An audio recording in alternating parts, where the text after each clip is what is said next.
पाचोरा शहरात दिनांक 4 मार्च 2025 रोजी दुपारी 4 वाजता शिवसेना युवासेना तर्फे संतोष देशमुख सरपंच यांच्या निर्दयतेने हत्या करण्यात आल्याचे फोटो बातमीद्वारे प्रसिद्ध झाल्यानंतर महाराष्ट्रातील जनतेने ठिकठिकाणी आक्रोश व संताप व्यक्त केलाय।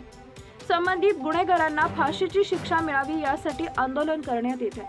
अमानुषपणे सरपंच संतोष देशमुख यांचा खून करण्यात आला। हे समोर आल्यानंतर शिवसेना युवासेना पाचोरा तर्फे वाल्मिक कराड यांच्या प्राथमिक पुतळ्याचं दहन करण्यात आले व सह आरोपींना फाशीची शिक्षा मिळावी यासाठी येणाऱ्या काळात सुद्धा आम्ही आंदोलन करू असा इशारा शिवसेना उपजिल्हा प्रमुख किशोर बारवकर, शहर प्रमुख बोला पाटील, सुमित सावंत, युवासेना तालुका प्रमुख अनिल पाटील, शहर प्रमुख सूरज शिंदे, गणेश चौधरी यांच्यासह शिवसेना युवासेना शिवसैनिक पदाधिकारी मोठ्या संख्येने उपस्थित होते। उपजिल्हा प्रमुख शिवसेना किशोर बारवकर। मस्साजोग येथील देशमुख हत्या हा कृत्याचा कळस आहे। या प्रकरणी अटकेत असलेले वाल्मिक कराड यांचा मुद्दा युवासेनेतर्फे दहन करण्यात आला आहे। तसेच मस्साजोग प्रकरणी जे कोणी आरोपी असतील यांना फाशीची शिक्षा ही झालीच पाहिजे।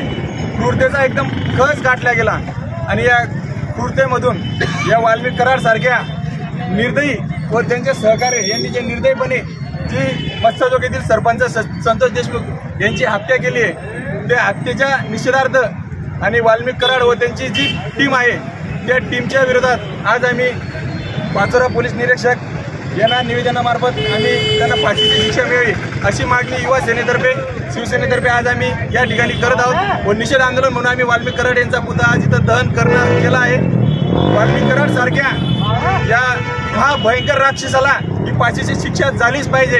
आजचा आमचा जो पुतळा दहनाचा जो हे होता जे आम्ही निवेदन देतोय हे आम्ही फक्त आणि फक्त वाल्मिक कराड व त्याच्या मागे असलेली विकृत बुद्धी या विकृत बुद्धीच्या विरोधातच आहे। आम्ही कुठल्या पक्षाच्या कुठल्या दोषाच्या विरोधात नाही, आम्ही या वाल्मिक कराड सारख्या विकृत बुद्धीच्या निषेधार्थच आज आपण राजीनामा घेण्यात उशीर झाला याच्याबद्दल तुमचं मत काय?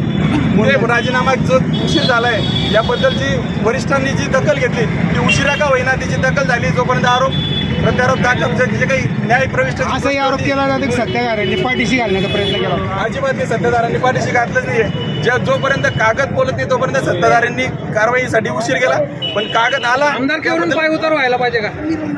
आमदारकीवरून नक्कीच पाय उतार झाला पाहिजे, पण त्या पद्धतीची जी काही आहे प्रक्रिया ती प्रक्रिया वरिष्ठ लेवलला मुख्यमंत्री साहेब, आदरणीय उपमुख्यमंत्री महाराष्ट्र राज्याचे एकनाथ शिंदे साहेब, अजितदादा हे त्या प्रकरणाची दखल घेतील व नक्कीच पाहिजे तशी कारवाई ही त्या लोकांवर करतील।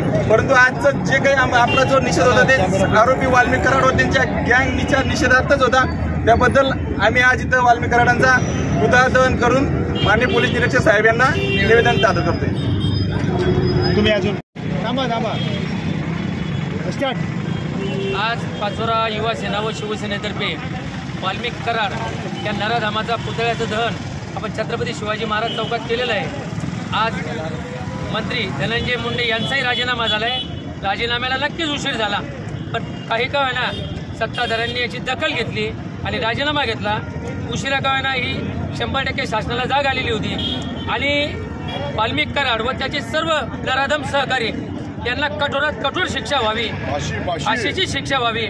या शिक्षेसाठी अक्षरशः फास्ट ट्रॅक कोर्टात चाललंय। पत्रकार बांधवांनी सुद्धा अक्षरशः हे व्यथा मांडताना रडू कोसळलं होतं अनेक पत्रकारांना।